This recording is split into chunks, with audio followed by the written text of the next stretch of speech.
Thank you, Honorable Speaker, Madam. Yes.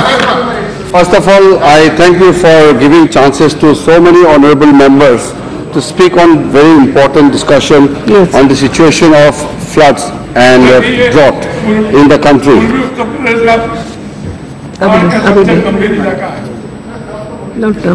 Madam, let me assure this August House that the government is taking extremely important steps to mitigate all those points being raised by the honorable members today in this House.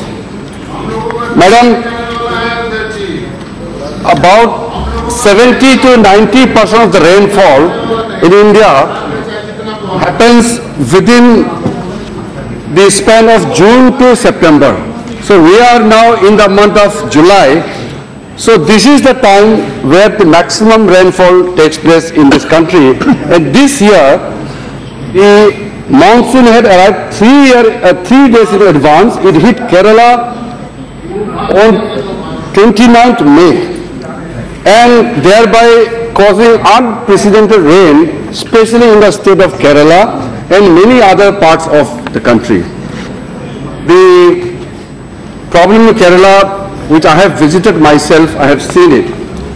The delegation from Kerala led by the Honorable Chief Minister had made a representation to the Prime Minister, and Prime Minister had instructed me to visit Kerala, and I had gone there along with the Honorable Ministers from the State Government of Kerala, and Honorable Member Sureshji was also there, the other member from Rajya Sabha was also there, officials were also there. Large numbers of honorable members from Kerala state also had spoken in detail. I will not go into the details of the affected area, which you have already explained. Besides that, the honorable members from various other states also have made points which government has taken note of. I may not be able to respond to each point, but we have taken serious note of all the suggestions and the demand whichever has been made. Let me clarify very, very emphatically, Madam, no state has been discriminated against in terms of release of fund or in terms of cognizance taken by the Government of India. And some of the honorable members have alleged that government has not released any amount, which is not true. I have all the state-wise points, amounts being released, everything is here, but I will not go into the details of state-wise. But if Honorable Speaker, Madam, allows me. Yes. For the misunderstanding of the 80 crore which we had released a day before I went to Kerala, that is, you have termed that a small amount. That is not to be termed a small or big amount. The immediate relief is different from long-term rehabilitation and reconstruction. When 203 crore is available in the SDRF fund with the state of Kerala, we have additionally released 80 crore. That is to meet the immediate requirement in the state. And as I have promised that day, within 10 days, we will send the inter-ministerial team. And I am happy to inform the honorable members from the Kerala that the team has been constituted, headed by Joint Secretary in the Ministry of Home Affairs, where we will have members, officers from Niti Aayog, Finance Ministry, Agriculture, Road Transport, Health. Likewise, all the relevant ministries will have all the relevant ministries. No, they will visit the state of Kerala very soon, within few days, and they will assess the exact content of the total damage. They will finalize the quantum and report before the ministry, and the high-level committee will decide. And the high-level committee, you know, the Home Minister chairs the high-level committee, and the Finance Minister and the Agriculture Minister are the members in the committee, and that is NDRF on top of SDRF amount which has already been released. And when I reached Kerala, the state government had handed over to me the memorandum on the basis of which we are going to send the team. So besides that, the numbers of losses which you have mentioned yourself clearly in details, the losses of lives, the cattle, the agricultural crops, houses, building, other infrastructures, I have seen particularly some of the places I have visited the relief camp, and some places I have seen from made an aerial survey, and I have discussed with the state government. They made detail on the spot presentation also. I have personally met with my senior officials, the victims, those people who are in the camps. In some of the place, we have immediately directed the state chief secretary to provide the portable, the toilets and other required things which are necessary immediately. These are being done, and I must appreciate that in most of the districts, the district administration, they are doing a very good job. There are certain areas where we need more assistance, which we will be providing. As regards to the forces which you have demanded, our NDRF team right now, we have deployed 4 teams in Kerala. Army is put on standby. Our central armed forces are all put on standby. The Navy has been put on standby.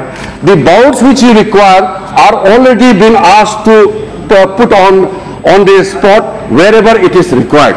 So all necessary assistance from the government of India is already been there. So there is on the ground no such crisis with regards to the assistance required from the government of India. The state government of Kerala and the government of India, we are working together. In the time of disaster, we have to work together, and that is exactly what we are doing. The honorable members have raised various issues. As Madam, I already said that I will not be able to respond each points, but let me tell you one of the important point mentioned was about the forecast, weather forecast. The meteorological department, they have installed, even in Kerala, honorable members may not have that knowledge, but the installations of various those units in Kerala, they are working. The weather forecasts are being carried out from time to time. In that case where the maximum rainfall had happened 3 days before that, even the warning was issued. That is normally we do to the fishermen, to any other people who are prone to any kind of disaster. We do all kind of forecasts as well as on time information to the local authorities. Madam, as I said, relief is an immediate step, and for that the SDRF fund is created, which is already been allocated. Some of the items which you have asked for, I cannot change the relief items because as per the 14th Finance Commission, it is already been prescribed. But during our time, during our government's time, for one deceased, earlier it was 1.5 lakhs for one death. Now we are giving 4 lakhs to one death. And also, sir, Madam, for agriculture also, the loss which assistance is being provided, minimum is 33%. 33% of the losses. In the same manner, all the other losses, the item-wise, it has been already been prescribed. If some of more items are to be included, that we can do in the next Finance Commission. But for the time being, all the items are being increased substantially. And with regards to damage of roads, telecommunications, school buildings, underwater buildings and other things which you have demanded rightly, we will clearly go by the guidelines, but at the same time, we have already asked our official team who will be visiting Kerala and other states. We have 21 states and union territories who have reported the damages caused by the rain. So these 21 states and union territories, they will all get due assistance from the Government of India. The SDRF fund, which is the limited identified and fund which has been already been provided there, the figures are already there, that you will get. Like Kerala, we have released the first installment, second installment also you will get. This interministerial which is visiting, that will get on top of SDRF fund which is allocated to the state. So on top of that, the NDRF fund will be provided to you as per the assessment being carried by the interministerial team and as per approval made by the high level committee. So that we have been very generous. If I may, 1 minute. Honorable Minister, I am appreciating the Hudhud incidents or other Oki and other, there are so many cyclones we had faced in this country. the quantum of the damages is always high. But there are line ministries in Government of India. Suppose a highway is damaged, then that highway, for repairing and for the restoration of highway, the Home Ministry is looking after the immediate relief. For reconstruction and restoration, each line ministry is there in the Government of India. So Home Ministry recommends it to the respective line ministry. For example, highways, we will recommend it to the Highway Ministry. If it is a water resources thing, we will recommend. Subsequently, they will take up with the state government. So the damages to other infrastructure should not be counted as immediate relief. What I am saying, in the Home Ministry we are dealing is immediate relief to the people who need it. And we have a concept. We have been from the day one saying that disaster management is a priority for this government. Yes. And Honorable Prime Minister has given a 10-point agenda. While the Asian Ministerial Conference was taking place in Delhi, Honorable Prime Minister has made this very clear. So we have already suggested all the ministries to incorporate the disaster resilient thing into their developmental programs. So we have to be sensitized about the disaster resilience. Our policies, like I have been very closely dealing with this matter. All the international conferences, I have been representing our country. And they are also appreciating the efforts which our government has been making in last 4 years. And I don't want to appreciate myself, but I have also been designated as a disaster champion for the Asia region because of by the United Nations, because of the efforts we have made. And I have just come back last week, just 10 days back from Mongolia, where India's case has been appreciated and it has been cited by many other international agencies. So our efforts are very, very clear, madam, that we will not take easy to any kind of disaster. And we have been suggesting the state governments, state of Kerala, that we will give complete support to whatever is required. But as I said, it has to be through a proper mechanism. For that, inter-ministerial team has been constituted, and as I promised earlier, it will be sent within this week. So I hope honorable members from Kerala will be satisfied with the effort. As I said earlier, it is a joint effort. It's the state of Kerala and the government of India. We have to work together. And honorable members of parliament are seriously concerned about the issue because you represent this state. So naturally, we have to take into account your concern. That is why Honorable Prime Minister had asked me to go immediately, and the high-level team with the member of NDMA, my joint secretary, the minister from Kerala, Mr. K.J. Alphonse, accompanied me, and then we have met many of the honorable members there. So that is why, madam, I can assure this August House that, as I said, I could have gone with the figures, but we have had a quantum jump in terms of central assistance.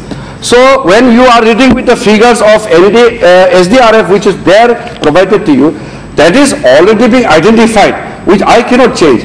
What can be done by the government on top of that is the NDRF amount, which we provide after the calculation is made by the interministerial team, and then fund is approved by the high-level committee chaired by the Honorable Home Minister. Madam, thereafter, I can also inform this August House that the crops issue, there are large numbers of honorable members from the other states where they are not affected by the floods, but they are affected by the droughts. The Honorable Agriculture Minister is also sitting here. The total agriculture assistance has been increased by 50%, and the state can use 10% of their annual allocated fund for local disaster, which may not be covered by the items which are being prescribed, but which can be used. This kind of liberty has been already given to the state government. So they can use 10% of the total amount as per the need on the local situation. And madam, our central forces. Compensation is not scientific, sir. Very low. Please. No, as I said, the items and the rates which are prescribed, I cannot make a statement here in the House by my own calculation, because these are calculated after due process. after the experts committees and various assessments are being carried forward, then the policy was adopted and the rate is fixed. What I'm saying is, in our NDRF provision, we have been very, very kind to all the state government. No state government. Madam, मैं और इसको reply को बिल्कुल concise short में रखते हुए, कुछ states ने जैसे कहा कि हमने फंड रिलीज नहीं किया। मैं कुछ स्टेट्स का नाम लेना चाहता हूं। केरला का मैंने बताया, पश्चिम बंगाल का हमारा वो सदस्य चले गए हैं, उसको ऑलरेडी इस साल 224 करोड़ रिलीज कर चुका है और वो यहां आके कह गया कि 1 रुपया दिया नहीं है। उसके बाद तमिलनाडु का ऑलरेडी हमने इसी साल 294 crore and 75 lakh already release कर चुके हैं। तो वो भी हमारा सदस्य कह रहे थे कि रिलीज नहीं हुआ। और कर्नाटका का हमारा जो बहुत ही एक्टिव एमपी प्रताप सिन्हा जी ने जो कहा वो सही है। पिछली बार एनडीआरएफ से हाईएस्ट पैसा कर्नाटका स्टेट को मिला है, जबकि वो कांग्रेस का सरकार था, कोई भेदभाव हुआ नहीं। और इस बार भी कर्नाटका को ऑलरेडी 120 करोड़ रिलीज कर चुके हैं। तो मेरा कहने का ये कि कोई भेदभाव बिल्कुल किसी स्टेट का साथ होने का सवाल ही नहीं है और वो हमारे प्रधानमंत्री का कोई ऐसे इंटेंशन नहीं है, सबको बराबर मदद कर रहा है। इसमें मेरे ख्याल से हर हमारा या इस सदन का माननीय सदस्यगण को मेरा अपील है कि आप लोग सरकार को साथ दीजिए और जो हमने अच्छा काम किया उसको सराहना कीजिए और जो आपने अच्छा सुझाव दिया है उसको हम बिल्कुल उसको अपना करके और सुधार क्या कर सकता है, राज्यों का भलाई के लिए क्या कर सकता है, हमारा जो सरकार की तरफ से मैं आश्वासन देना चाहता हूं। मैं इतना बात करके समाप्त करता हूं। आपका बहुत धन्यवाद। Thank you.